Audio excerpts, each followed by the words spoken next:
Here we have a circle that is centered at -1, +1.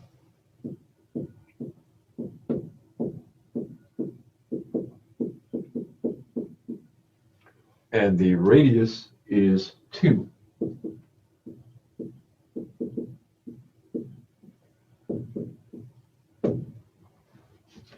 The definition of a circle is all points that are the same distance away from the center.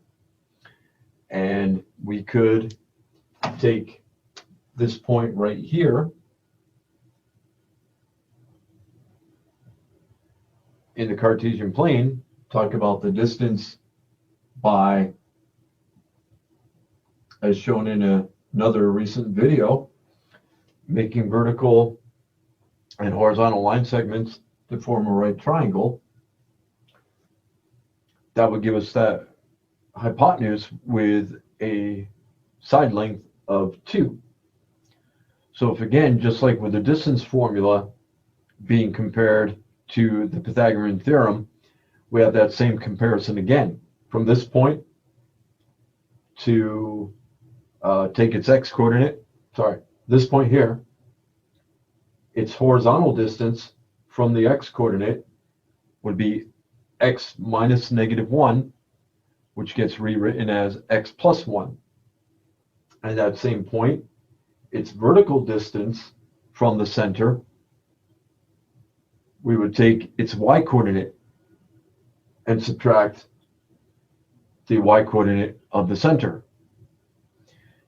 Adding up the squares of those two lengths would give us the square of this.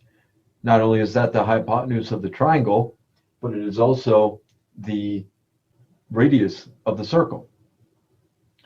So in general, if we call the center HK, h comma k, our equation would be x minus h, quantity squared, plus y minus k, quantity squared.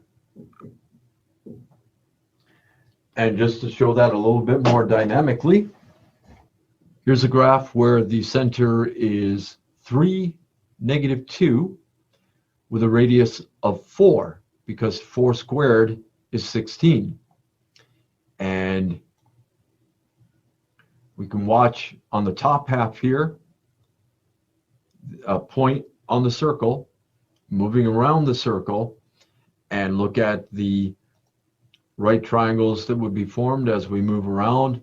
That radius is going to be the hypotenuse of the right triangle. Again, the point here is that we can compare the equation for a circle, regardless of what the center is and what the radius is, to the Pythagorean theorem.